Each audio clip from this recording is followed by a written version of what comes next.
Hi friends, welcome back to my YouTube channel. ನಾನಿವತ್ತು ನಿಮಗೆ egg ಲಾಲಿಪಾಪ್ನ ಹೇಗೆ ಮಾಡೋದು ಅಂತ ತೋರಿಸ್ತಾ ಇದ್ದೀನಿ. ಮಕ್ಕಳಿಗಂತೂ ತುಂಬಾ ಇಷ್ಟ ಆಗುತ್ತೆ. ಈಸಿಯಾಗಿ ಮನೆಯಲ್ಲಿ ಬೇಗ ಮಾಡ್ಕೊಡ್ಬೋದು. ಒಂದ್ಸಲ ಟ್ರೈ ಮಾಡಿ ನೋಡಿ ಪ್ಲೀಸ್. ಇಷ್ಟ ಆದರೆ ಲೈಕ್ ಮಾಡಿ, ಶೇರ್ ಮಾಡಿ ಮತ್ತು ಕಮೆಂಟ್ ಮಾಡಿ.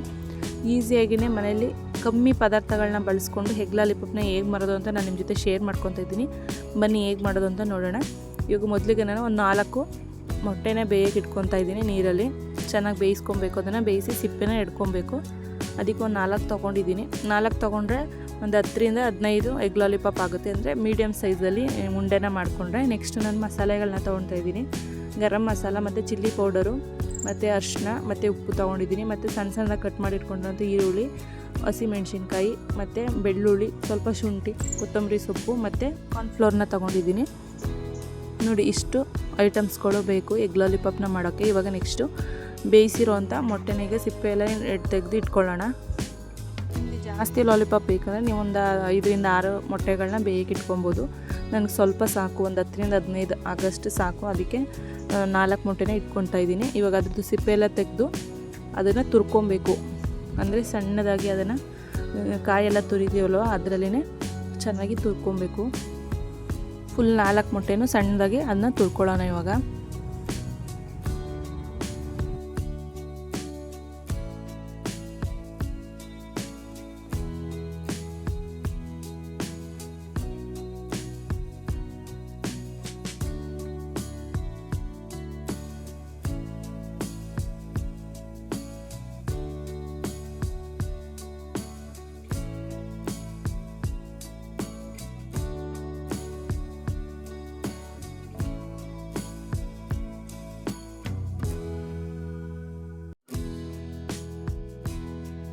ನೋಡಿ, ಈ ರೀತಿ ಸಣ್ಣದಾಗಿ 4 ಮೊಟ್ಟೆನೂ ತುರ್ಕೊಂಡಿದ್ದೀನಿ. ತುರ್ಕೊಂಡಿದ್ದಾದಮೇಲೆ ನಾವು ಏನೇನು ಸ್ಪೈಸಸ್ ತೊಗೊಂಡಿರ್ತೀವಿ ಅದನ್ನೆಲ್ಲ ಇದಕ್ಕೆ ಮಿಕ್ಸ್ ಮಾಡ್ಕೊಳ್ಳೋಣ. ಇವಾಗ ಹಾಕ್ಕೊಂಡು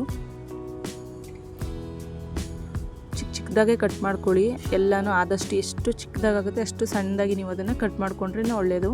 ಉಂಡೆ ಕಟ್ಟುವಾಗ ಹೊಡ್ಕೊಂಡ್ಬಿಡುತ್ತೆ ಉಂಡೆ. ಅದಕ್ಕೆ ಸಣ್ಣದಾಗಿ ಕಟ್ ಮಾಡ್ಕೊಳ್ಳಿ. ನಿಮಗೆ ಖಾರ ಎಷ್ಟು ಬೇಕೋ ಅಷ್ಟು ನೋಡ್ಕೊಂಡು ನೀವು ಚಿಲ್ಲಿನ ಹಾಕ್ಕೊಬೇಕಾಗತ್ತೆ.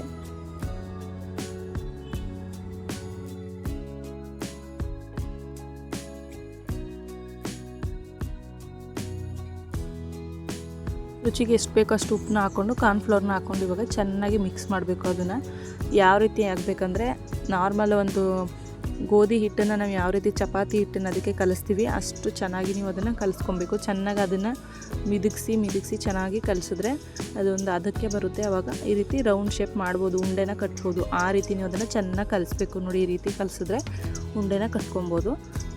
ನಿಧಾನಕ್ಕೆ ನಿಮ್ಗೆ ಎಷ್ಟು ಉಂಡೆ ಬೇಕು, ಯಾವ ಸೈಜಲ್ಲಿ ಬೇಕು ಅಷ್ಟು ಸಣ್ಣ ಸೈಜಲ್ಲಿ, ಇಲ್ಲ ಮೀಡಿಯಮ್ ಸೈಜಲ್ಲಿ. ನಾನು ಮೀಡಿಯಮ್ ಸೈಜಲ್ಲಿ ಕಟ್ತಾಯಿದ್ದೀನಿ. ನಿಮ್ಗೆ ಯಾವ ಸೈಜಲ್ಲಿ ಬೇಕು ಆ ಸೈಜಲ್ಲಿ. ಆದಷ್ಟು ಈ ರೀತಿ ಮೀಡಿಯಮ್ ಸೈಜಲ್ಲಿದ್ದರೆ ಚೆನ್ನಾಗಿ ಬೇಗ ಬೇಯುತ್ತೆ. ಕಟ್ಕೊಳ್ಳಿ ಈ ರೀತಿ ನಿಧಾನಕ್ಕೆ. ಏನಾದರೂ ಕಟ್ಕೊಳ್ಳೋಕ್ಕೆ ಕೈ ಅಂಟ್ತಿದೆ ಅಂದರೆ ಸ್ವಲ್ಪ ತುಪ್ಪನ ಬಳಸ್ಕೊಂಡು ಕಟ್ಕೊಬೋದು ನೀವು.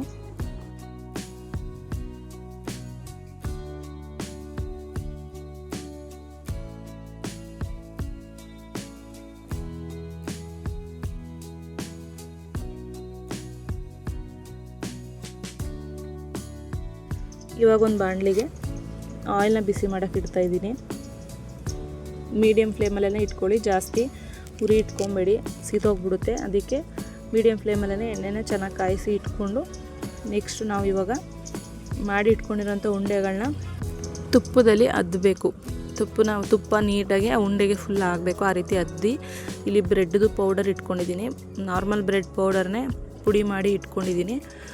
ಉಂಡೆಗಳನ್ನ ನಿಧಾನಕ್ಕೆ ತೊಗೊಂಡು ಒಂದೊಂದೇ ತುಪ್ಪದಲ್ಲಿ ಅದ್ದಿ ಫುಲ್ಲು ಉಂಡೆಗೆಲ್ಲ ತುಪ್ಪ ಆಗಬೇಕು. ಈ ರೀತಿ ಆಗಿದ್ರೆ ನೀಟಾಗಿ ಪೌಡ್ರ್ ನೀಟಾಗಿ ಅದಕ್ಕೆ ಈ ರೀತಿ ಕೋಟ್ ಮಾಡ್ಬೋದು. ಅದಕ್ಕೋಸ್ಕರ ಚೆನ್ನಾಗಿ ಅದ್ದಿ ಈ ರೀತಿ ಕೋಟ್ ಮಾಡ್ಕೊಳ್ಳಿ ಪೌಡರ್ನ ನೀಟಾಗಿ. ಅದ್ರ ಮೇಲೆಲ್ಲ ಎಲ್ಲನೂ ಪ್ರತಿಯೊಂದನ್ನು ಇದೇ ರೀತಿ ಕೋಟ್ ಮಾಡಿಕೊಂಡು ಕಾದಿರೋಂಥ ಎಣ್ಣೆಗೆ ಮೀಡಿಯಮ್ ಫ್ಲೇಮಲ್ಲಿ ಇಟ್ಕೊಂಡು ಅದಕ್ಕೆ ಹಾಕ್ತಾ ಹೋಗಬೇಕು ನಿಧಾನಕ್ಕೆ.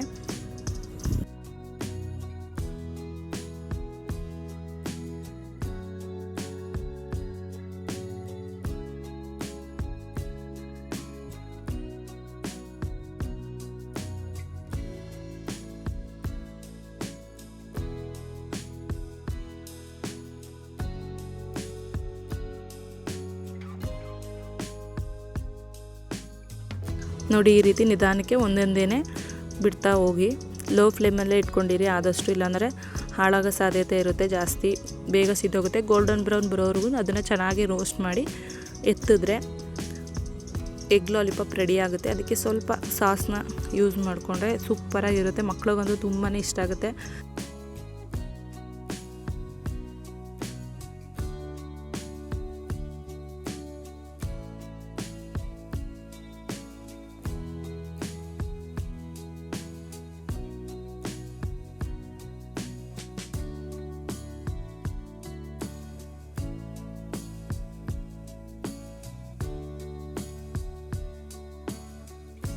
ಗೋಲ್ಡನ್ ಬ್ರೌನ್ ಬಂದ ತಕ್ಷಣ ನೀವು ಒಂದು ಪ್ಲೇಟ್ಗೆ ಸರ್ವ್ ಮಾಡ್ಕೊಳ್ಳಿ. ಸರ್ವ್ ಮಾಡ್ಕೊಂಡಿದ್ದಾದಮೇಲೆ ಬೇಕು ಅಂದರೆ ಟೊಮೊಟೊ ಸಾಸ್ನ ಯೂಸ್ ಮಾಡ್ಕೊಬೋದು, ಇಲ್ಲಾಂದರೆ ಬೇಡ ಅಂದರೆ ಸ್ಕಿಪ್ ಮಾಡ್ಬೋದು. ಯೂಸ್ ಮಾಡಿದ್ರೆ ತುಂಬ ಚೆನ್ನಾಗಿರುತ್ತೆ, ಮಕ್ಳಿಗೆ ತುಂಬ ಇಷ್ಟ ಆಗುತ್ತೆ ಟೊಮೊಟೊ ಸಾಸ್ ಎಲ್ಲ ಹಾಕ್ಕೊಂಡು ತಿನ್ನೋದಕ್ಕೆ. ಇವಾಗ ಗೋಬಿ ಕಡ್ಡಿಗಳನ್ನ ತಗೊಂಡು ಉಂಡೆಗಳಿಗೆ ಒಂದೊಂದಕ್ಕೆ ಚುಚ್ತಾ ಹೋದರೆ ಚಿಕನ್ ಲಾಲಿಪಾಪ್ ರೆಡಿ. ಮಕ್ಳಿಗಂತೂ ತುಂಬ ಅಂದರೆ ತುಂಬಾ ಇಷ್ಟ ಆಗುತ್ತೆ, ದೊಡ್ಡವರು ಇಷ್ಟಪಟ್ಟು ತಿಂತಾರೆ, ಅಷ್ಟು ಚೆನ್ನಾಗಿರುತ್ತೆ.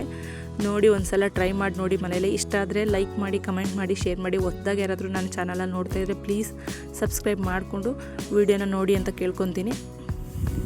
ಟೇಸ್ಟ್ ಅಂತೂ ಸೂಪರಾಗಿರುತ್ತೆ, ಈಸಿಯಾಗಿ ಬೇಗನೆ ಕ್ವಿಕ್ಕಾಗಿ ಮನೇಲೇ ಮಾಡ್ಕೊಬೋದು. ಯಾರಾದರೂ ಟ್ರೈ ಮಾಡಿಲ್ಲ ಅಂದರೆ ಟ್ರೈ ಮಾಡಿ ಕಮೆಂಟ್ ಮಾಡಿ. ಮತ್ತೆ ಮುಂದಿನ ವೀಡಿಯೋದಲ್ಲಿ ಸಿಗ್ತೀನಿ. ಅಲ್ಲಿವರೆಗೂ take care, bye, thank you.